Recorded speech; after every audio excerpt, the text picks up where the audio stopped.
On today's episode, we're going to be tearing down this LS to see how good the condition of the cylinder walls is, because I only need this for the block. So hopefully it can get fully torn down today. If not, it's no big deal. But I at least want to get the heads off. Step one, we got to get this cherry picker out of the way so I can pull that out. Now, I bought this from a friend for $300. All of this, the motor is full. It came out of an 05 Tahoe. And I know he wouldn't screw me over, so I'm assuming that it's pretty good, but we're going to find out. So let's pull this thing out and check it out. All right, the valley cover and the rollers are out of there. So now we're going to take off the heads and check the cylinders. All right, heads removed. It honestly, I mean, obviously it doesn't look the best. There's some surface rust and stuff. They're going to be able to hopefully hone some of that out, you know, give it a light bore or whatever.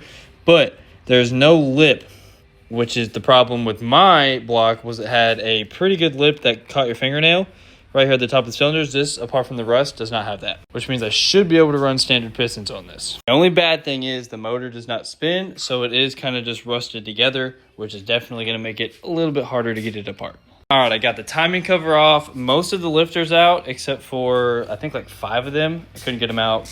But now what I'm going to do is we're going to flip it over, get the oil pan off, and after the oil pan's off, I can get the pickup tube and the pump and the whole front end and the cam and everything, and all that'll be left is the bottom end, the crank, the pistons. And then I don't know if I'm gonna be able to get the crank out with this rear cover on. Probably not, but we're gonna find out. Hopefully I can. Then the last thing when it's on the cherry picker is I'll take that cover off, but might have to put the cherry picker and take the cover off first. I don't know. Well, this is the current stopping point for right now. All that's really left is just the bottom end. Like I said, pistons, the mains, and the crank. I did get the 2 lifters out, but they're kind of just in the valley right now.